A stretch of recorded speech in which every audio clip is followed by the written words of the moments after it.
एक गांव में 3 लड़के रहते थे, राम, श्याम और राजू।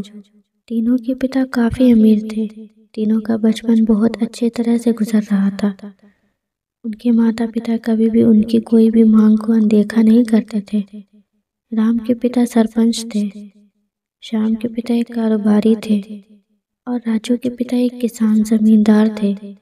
छोटी उम्र में ही उन सबको लाड प्यार ने ऐसा बना दिया था कि ना तो उनको मेहनत का पता था और ना ही उनको समय की परवाह थी। अक्सर वे सारा दिन बस घूमते रहते थे, नशे और अन्य भोग विलास में डूबे रहते थे, जिससे उनके गांव वाले भी दुखी थे।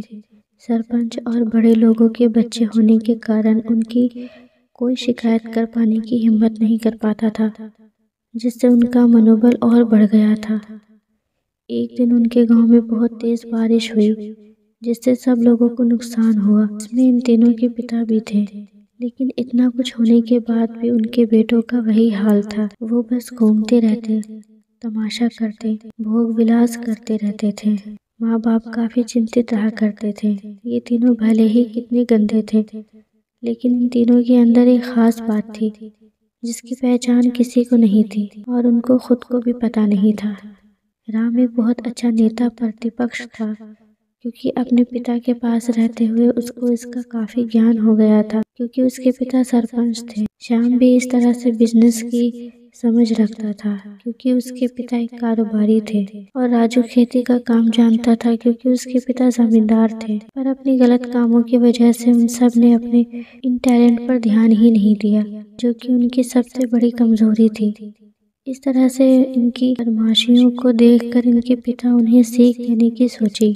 तीनों पिताओं ने आपस में बात करी और उसका एक हल निकाला। तीनों पिताओं ने अपना अपना काम अपने बेटों को सौंप दिए, जिससे उनको समय की कदर का पता लग सके। तीनों के पिता ने एक वसीयत बनाई, जिसमें ये लिखा था कि 1 वर्ष के अंदर इन तीनों को 10 लाख रुपए कमाकर देने होंगे, जो बिना किसी गलत काम करके कमाए गए हों।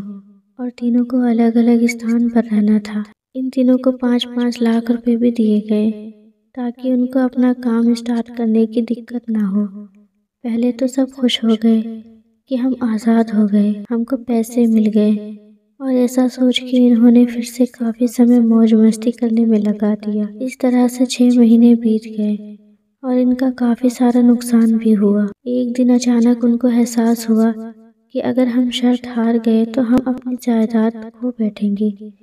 धीरे धीरे उनकी चिंता बढ़ने लगी।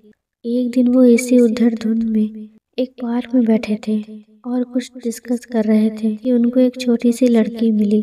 वो फूल बेच रही थी और साथ में पढ़ भी रही थी। तीनों लोग उस लड़की के पास गए।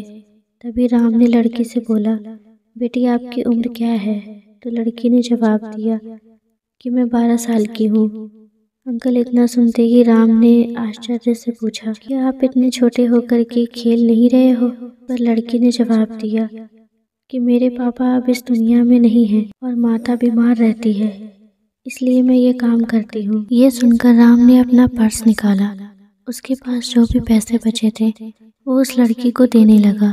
उसके बाद लड़की ने बोला, अंकल आप भी फूल ले लो, मुझे बहुत खुशी होगी, क्योंकि मैं अगर आपसे फ्री में पैसे ले लूँगी तो मेरा पढ़ाई में मन नहीं लगेगा, मैं कामचोर बन जाऊँगी, क्योंकि यही समय है जिस समय मैं अपना भविष्य लिख सकती हूँ। राम ने उस लड़की से सारे फूल ले लिए और तीनों घर लौट आए। उस फूल वाली लड़की का उन तीनों लड़कों पर बहुत गहरा प्रभाव पड़ा। रात भर उन तीनों ने उस बच्ची के बारे में सोचते रहे और उन्हें एहसास हुआ कि वो तीनों कितने गलत थे। तीनों ही दोस्तों को एहसास हुआ कि आज भी उनके पास 6 महीने का समय है अपने पिता के दिए गए काम को पूरा करने का और भविष्य बनाने का। इसी दौरान सबने सोचा कि अगर बचे हुए समय का सही उपयोग करें तो अभी भी बहुत कुछ किया जा सकता है। इस तरह बाकी दोस्तों ने भी सोचा और दूसरे समय में आकर काम तलाश करने लगे।